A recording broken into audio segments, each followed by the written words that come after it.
महिने झाला ऐकून कॉम्प्युटर मध्ये नाव आलं घुस घालून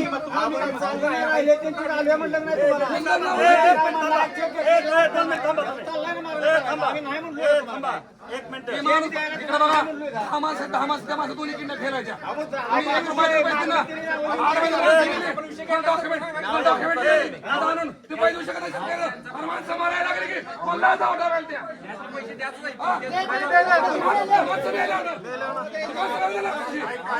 तुम्ही माणसं बरोबर आहे तुमचं माणसं वर चालले की लाज वाटत नाही तुम्हाला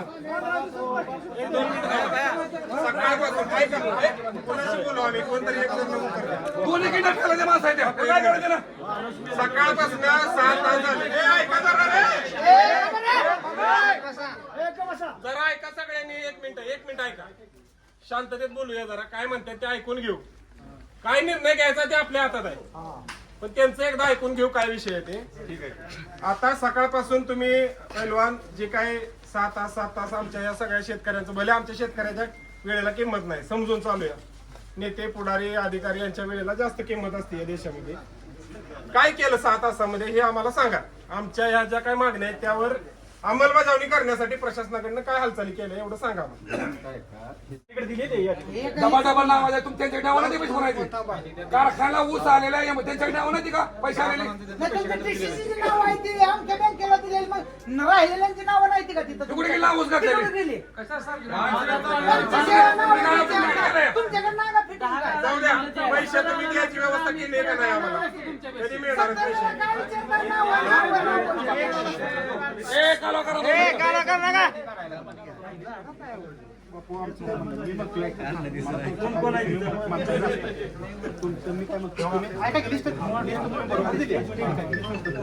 कुणाचा वेगळ्यांच्या नावा कुणाचा ऊस गेलाय का मी तुम्हाला मागायचं. ज्या माणसाच्या नाव ऊस घातलाय त्याच माणसाचं नाव दिलं, दुसऱ्या माणसाचं नाव दिलं नाही. आज या ठिकाणी आमचे स्वाभिमानी शेतकरी संघटनेचे अध्यक्ष सूर्यकांत जाधव या ठिकाणी उपस्थित आहेत. यांच्या माध्यमातून आम्ही एक आंदोलन करत आहे.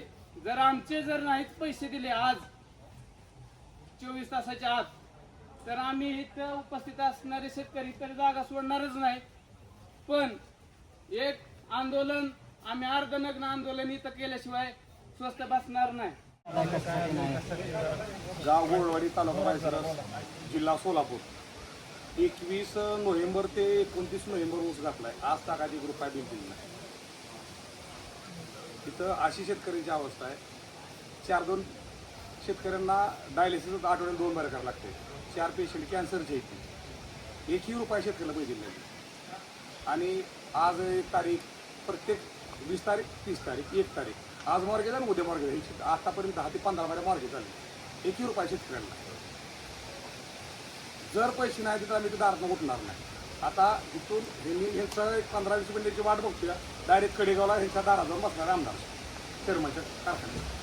संस्थेकडून आम्ही घेतलेलं कर्ज, त्या कर्जाचा आज आम्हाला जप्तीचा आदेश आहे, म्हणजे ताबा घेण्याचा आदेश आहे. या वारंवार ज्यावेळेस आम्ही चेअरमनचं आपले बापू मोरे बापूच की मोरे बापूला फोन केला, त्याने म्हणले एक 10 मिनिटं थांबा, तुमच्या अकाउंटला पैसे जमा करतो आणि तुमचा नंबर सांगा. नंबर मी सांगितला गेला आणि पैसे आले तुमच्या अकाउंटला, उद्या सकाळी जाऊन काढा म्हणून मला सांगितलं फोनवरती.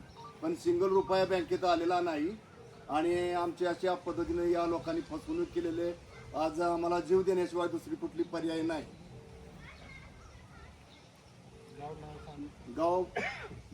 नाव बाळूदादा नरळे, गाव बांबुर्डी, तालुका माळशिरस, जिल्हा सोलापूर. तालुका माळशिरस, जिल्हा सोलापूर. 24 नोव्हेंबर ते 30 नोव्हेंबर या दरम्यान ऊस गेलेला आहे. परंतु या कारखान्याने एवढी मला त्रास दिलेला आहे की प्रत्येक वेळी टाळाटाळ करून तारखा देऊन माझ्या मुलीचं ऑपरेशन होतं. मी मोरे साहेबांना बोललो, शिवाय तुमच्या घोले साहेबांना बोललो. त्यांनी टाळाटाळ करून 1 तासात म्हणले तुमचे पैसे जमा होतील. अद्यापही मला 1 रुपया मिळालेला नाही. असे मला त्रास देऊन त्यांनी माझं एवढं नुकसान केलेलं आहे, अद्यापही भरून निघणार नाही. परंतु आपण काय अतिरेकी नाही. आपण काय RDX घेऊन बॉम्ब घेऊन कारखाना उडवायला आलेलो नाही. आमच्याच गावातनं निर्माण झालेली यंत्रणा आहे. आज जी काय प्रशासन बसलेलं असेल त्यांचे सुद्धा 6-6 महिन्याचे पगार नाही. त्यांच्या यातना त्यांनी सांगायच्या कुणाला? हाती धनुष्य ज्याच्या त्याला कसे कळावे, हृदयात बाण ज्याच्या त्यालाच दुःख ठावे. बाण आमच्यावर मी लागलेला आहे. उद्या पेरणी कशी करायची हा प्रश्न आहे. आज माझ्या शेतकरी एक काका आहे तिथं बसलेले, त्यांच्या घरावर जप्ती आहे. संग्राम भाऊंना माझी विनंती आहे, असाल तुम्ही कित्येक मोठे पण या शेतकऱ्यांपेक्षा नाही. हा आवाज आमचा तुमच्यापर्यंत पोहोचला. तुम्ही कुठल्याही पक्षात जा, कुठल्याही सत्तेमध्ये जा, कुठल्याही लय मोठं व्हा, परंतु ज्यांच्या जीवावर मोठं झाला त्या शेतकऱ्यांच्या नरड्यावर मात्र पाय देऊ नका. ही भूमिका घेऊन आम्ही इथं आलेलो. या संघटनेचे तालुका अध्यक्ष दत्तू काका गारगे आहेत. याच गावचे आम्ही नागरिक आहे. दुर्दैव आहे की आमच्या गावात तुम्ही एवढ्या याचिकासारखं येऊन एवढ्या लांबून आम्ही तुम्हाला न्याय देऊ शकलो नाही आजपर्यंत.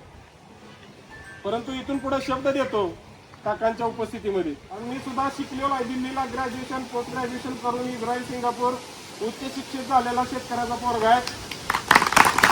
परंतु गेली 5000 वर्ष आपले पूर्वज शेती करतायत, तरी आज आपल्या अंगावर घालाय चांगली कापडं नाहीत.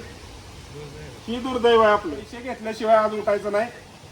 आम्ही देखील तुमच्या सोबत इथं बसणार आहे. जोपर्यंत पैसे मिळत नाही तोपर्यंत आपण आज इथून उठायचं. शेतकरी एकजुटीचा अरे कोण म्हणतोय देत नाही.